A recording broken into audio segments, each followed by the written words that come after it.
Bonjour à tous. Donc, éléments biologiques dont je voulais vous parler aujourd'hui pour comprendre, si je puis dire, l'attrait de Cisiazike, mais pas que, des gens pour le mal.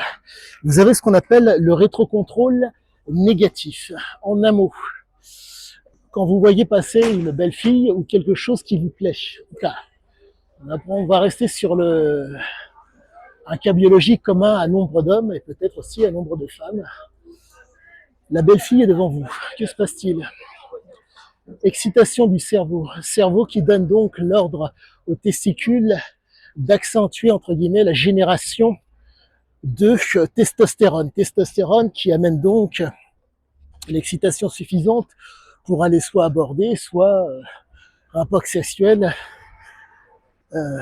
voilà, des éléments qui sont physiologiques et biologiques absolument normaux. Rétrocontrôle, si je puis dire, positif de ce côté-là. Maintenant, nous allons prendre le rétrocontrôle, si je puis dire, négatif. Arrive à un moment donné vous avez ce qu'on appelle des habitudes, ce qu'on appelle un homéostat, en un mot quelque chose qui va permettre de savoir où est-ce que vous en êtes physiologiquement. Il y a un équilibre, que vous le vouliez ou pas, qui est physiologique, qui est commun à tout le monde. Et donc, ce fameux homéostat fait que la libération de testostérone sera fonction des habitudes. Donc, d'où l'homéostasie pour permettre l'équilibre physiologique. Là, je me retrouve donc avec un élément, si je puis dire, qui est, somme toute, on va dire, normal et commun à tous. Mais maintenant, vous avez, pardonnez-moi, le rétrocontrôle négatif, qui fait que, à un moment donné, lorsqu'il n'y a pas assez de testostérone, le corps va démultiplier, entre guillemets, le relargage de testostérone pour pouvoir permettre la fameuse érection et pour pouvoir s'inscrire dans une continuité. Et ce n'est plus, pardonnez-moi, le cerveau qui parle aux testicules, mais ce sont les testicules qui vont parler au cerveau pour imager d'autant mieux la chose. Et donc, dans le cas de Cisiazike, le rétrocontrôle négatif était d'autant plus accentué. La raison en est d'autant plus simple. C'est un gambler, c'est un toxicomane, ce qui veut dire que les récepteurs, pardonnez-moi, ce qui veut dire que la capacité à se contrôler était moindre. Vous avez donc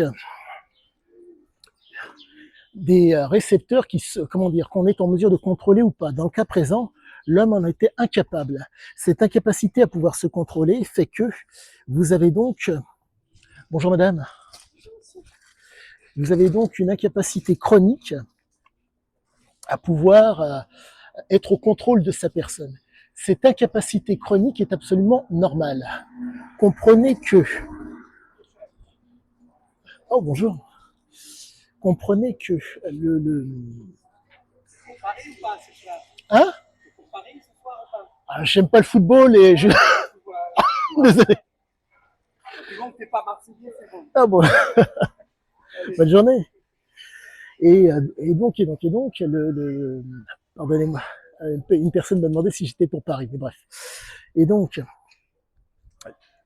de par le conditionnement et le renforcement négatif, qui fait que il y a une incapacité à pouvoir se contrôler. Donc, le jeu, la drogue sont des éléments qu'il va utiliser pour pouvoir être dans le plaisir. On se retrouve face à un homme qui a un conditionnement et un renforcement négatif. Le rétrocontrôle, en un mot, la capacité à se contrôler est moindre, voire quasi inexistante. Ce qui fait qu'il est en mesure de raisonner par rapport à ce qu'il voit et à ce qu'il vit. Pour faire simple, il fait le choix de l'action ou de l'aventure où l'interdit est, entre guillemets, est tout à fait envisageable et où il va pouvoir donner sa pleine mesure d'homme, entre guillemets, d'action et d'aventure. Donc on se retrouve face à un type qui a besoin de ce qu'on appelle d'un rétrocontrôle dit négatif. Le fameux rétrocontrôle négatif fait qu'il va y avoir une amplification. Mais la problématique de ce rétrocontrôle négatif fait que si le corps est lésé, ce qui est le cas quand on est un toxicomane, la capacité érectile, dans le cas présent, va être moindre. En un mot, il va y avoir une défaillance. Et c'était, si je puis dire, l'un des problèmes que vivait Ziké.